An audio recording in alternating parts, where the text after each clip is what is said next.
dipersembahkan oleh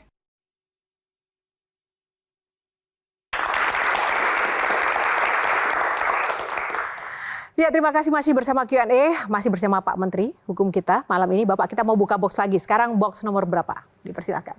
Nomor 2. Nomor 2, kita buka box nomor 2. Yang pasti aja, tepuk tangan dong. Nah, karena kita juga tahu Bapak itu orangnya disiplin dan suka yang pasti-pasti aja. Benar demikian ya Pak ya? Ya, saya... Seperti apa sih Bapak menjalani kehidupan sehari-hari dan value yang dipegang dari kecil sampai sekarang? Pertama, saya tuh enggak bisa lepas dari didikan orang tua. Terutama dengan almarhum bapak saya. Sesuatu yang enggak bisa saya lupakan, yang pertama adalah pesannya kepada kami bersaudara. Kalian nggak boleh sama sekali mengharapkan ada warisan. Sekalipun mungkin suatu saat saya meninggalkan harta. Itu soal lain. Bagi kalian yang pingin ambil harta saya, sekolah. Pokoknya yang mau ambil harta saya, sekolah. Bahkan bapak saya tuh sempat keluarkan kata-kata. Yang penting untuk sekolah, kalau duit saya nggak cukup, diri saya pun saya jual, saya ikhlas jual untuk kalian. Jadi itu teringat itu sampai sekarang. Dan akhirnya pun juga sama, saya perlakukan kepada anak-anak. Nilai-nilai itulah yang kemudian mendidik. Sejak kapan atau di titik mana Bapak kemudian tergerak untuk masuk ke dunia hukum? Karena bapak saya jaksa, dan saya terlalu mengidolakan almarhum, cita-cita saya pun dari awal itu pingin jadi jaksa. Gitu. Dan sampai saya kuliah fakultas hukum, saya pun masih bercita-cita jadi jaksa. Dan saya pernah ikut sekali tes, waktu itu saya ingat, Pak Nasution jadi asisten pembinaan di Kejaksaan Tinggi Sulawesi Selatan. Beliau nawarin saya, karena dulu saya sering selenggarakan seminar nasional. Jadi jaksa-jaksa pada senang, karena waktu itu kan sistem angka kredit di Kejaksaan udah mulai berlaku. Walaupun seminarnya seminar lokal, tapi selalu saya pokoknya harus ada nasionalnya, padahal pembicaranya pembicara lokal gitu loh. Karena itu kumnya tinggi, satu. Akhirnya saya diberi kesempatan, Man, kamu jadi jaksa. Saya mendaftar, saya difasilitasi ikut ujian, tapi waktu itu kan belum selesai di S1. Dah, pokoknya kamu masuk dulu golongan 2, setelah selesai sarjana baru penyesuaian. Saya nggak usah cerita soal kenapa kemudian batal. Akhirnya, begitu batal, saya ke Kejaksaan Agung, saya putuskan batal. Saya telepon bapak saya, Pak, sebaiknya saya nggak usah jadi jaksa, saya mau lagi lanjut S2. Saya lanjut S2 waktu itu di tahun 92 atau 93 ya. Waktu itu hampir sebahagian besar mahasiswa itu mahasiswa umum nggak ada. Karena semua yang ikut itu adalah dosen-dosen waktu saya ikut. Harga diri satu bangsa itu kan sebetulnya terletak pada seberapa tegas dan tidak tebang pilihnya hukum yang terjadi, apalagi untuk rakyat dan aparaturnya, Pak. Nah, sedangkan yang terjadi di negeri kita dari jawaban Pak Menteri tadi, ada satu anomali, Pak. Kayaknya untuk kasus KKN, ini nggak terjadi demikian, bahkan hukumannya cenderung justru kebalikannya dari apa yang dari tadi kita dengar. Yeah. Pertanyaan Sherly adalah, kenapa sih Pak RUU perampasan aset yang sangat ditakuti oleh koruptor itu seolah-olah itu seperti ditunda-tunda, jalan di tempat, bahkan semakin kesini sepertinya itu dijauhi atau dihindari untuk dibahas dan disahkan. Padahal itu kan adalah hal yang paling dikhawatirkan oleh para koruptor, Pak. Betul. Itu kenapa, Pak? Saya banyak berdiskusi soal ini. Ini kan kalau kita bicara soal kenapa, berarti kita bicara soal politiknya. Boleh dikonfirmasi sama Pak Mahfud. Saya pernah diskusi berdua sama Prof. Mahfud terkait dengan Undang-Undang Perampasan Aset. Kapan waktunya yang tepat untuk diajukan? Dan di luar perampasan aset itu, undang-undang apa lagi yang harus kita lakukan? Prof. Mahfud selalu bilang bahwa di zaman Orde Baru, mengutip kata-katanya almarhum Bapak Pak Prabowo, Pak Prof. Smitro kan pernah keluarkan angka 30% di zaman Orde Baru, duit itu nguang. Gitu. Kemudian Prof. Mahfud, beliau waktu menjadi Menko Polkan sampaikan bahwa sejak zaman reformasi lebih gila dibandingkan di zaman Orde Baru. Bukan hanya soal volumenya, tapi menyangkut soal pelakunya. Kalau dulu itu hanya kalangan atas, sekarang ini sudah bisa hampir semua kalangan. Tapi bukan berarti yang di sini ya. Hampir semua kalangan. Ini rakyat jelata, Pak. Ya. Nah, karena itu perlu strategi untuk kita lakukan. Yang pertama, orang selalu lupa betapa pentingnya dalam sistem demokrasi yang namanya partai politik. Yang selama ini partai politik itu hanya menjadi ajang caci maki, padahal kita nggak pernah berpikir soal hidupnya supaya bisa melakukan rekrutmen. Sehingga pada saat itu saya diskusi sama Prof. Mahfud berdua. Prof, siapa yang nggak mau perampasan aset? Bagus kok. Saya ini bukan orang yang bersih. Dan saya katakan bukan hanya di sini. Di depan KPK pun pada saat saya masih jadi anggota Komisi 3, saya bilang bukan orang bersih. Mungkin belum sial. Mungkin belum sial. Tapi apakah saya ingin membersihkan itu? Dan semua orang-orang yang menjabat ingin membersihkan. Pasti nuraninya nggak bisa bohong. Pasti mau. Oke. Itu kita satu step pasti sama. Oke, setuju. Ya.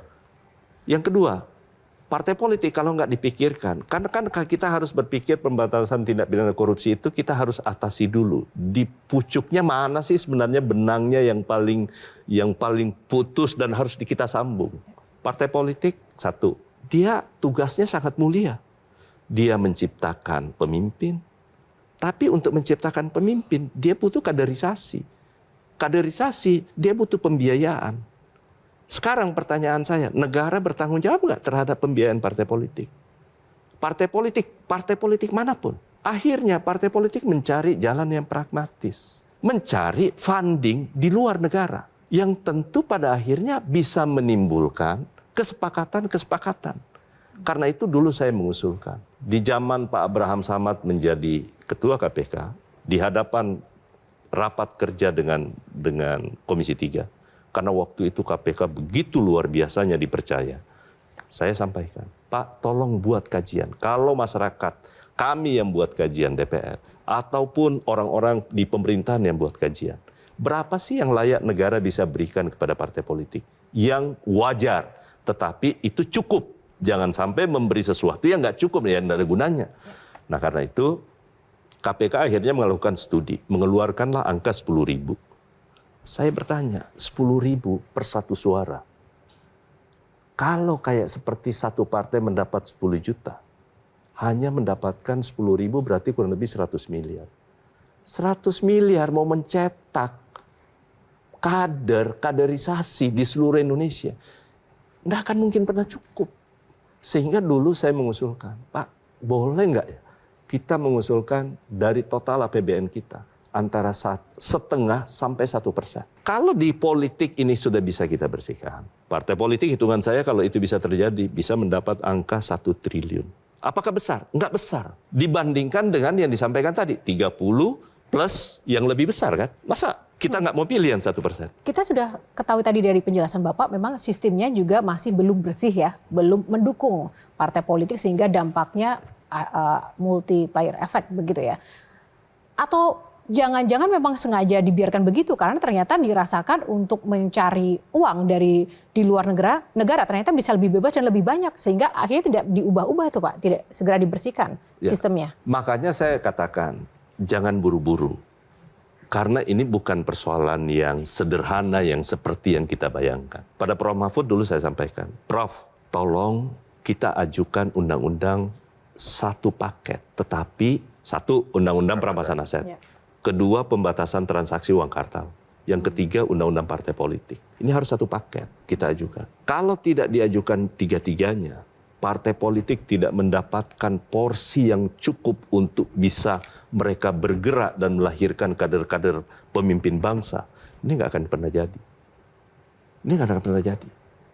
Nah karena itu saya selalu bilang kepada teman-teman waktu saya ditanya, kenapa pemerintah belum ajukan?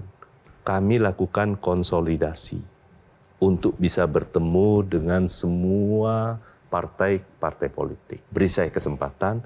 Dan yang kedua, Bapak Presiden Prabowo kan sudah melakukan hal yang sama sekarang. Dengan gerakan semua APH yang ada sekarang, walaupun mungkin ada yang bilang tebang pilih buat kami dan Bapak Presiden itu koreksi, tetapi saya pasti yakinkan bahwa apa yang Bapak Presiden lakukan sekarang itu tulus buat bangsa. Ya, terlepas dari perspektif orang ya, perspektif orang. Tapi itu udah bisa kita lakukan. Nah karena itu beri ruang, waktu yang cukup, yang tepat untuk melakukan konsolidasi di semua kekuatan partai politik. Karena nggak ada gunanya hari ini saya ajukan ke DPR. Akan mengalami nasib yang sama pada saat diajukan di periode yang lalu. Kan sudah tahu kata kuncinya siapa yang akan menentukan. Ya. Apakah parlemen atau bukan? Konsolidasinya lama banget tapi Pak. Momentumnya itu berarti indikatornya 3 itu harus keluar sepaket gitu ya Pak ya, yang kami Itu tunggu. pikiran saya. Oke. Pikiran saya. Dan tidak pernah berubah. Berarti yang paling berkuasa di sini adalah ketua partai politik. Iya. Bukan juga. Jadi kan Ya. yang saya maksudkan itu bukan soal partai politik atau tidak, tetapi harus ada kerelaan bagi kita semua memberi support. Itu dulu yang penting nih. Saya justru mendukung kepada seluruh teman-teman adik-adik mahasiswa, beri dulu, jangan dulu berpandangan negatif tentang partai politik, saya nggak salahkan. Tetapi coba bantu partai politik untuk bisa mereka merdeka, mereka bisa lebih proven dan memiliki kekuatan untuk bisa menentukan nasib mereka. Tadi Agnes, sekarang. Nah, 1 sampai 10.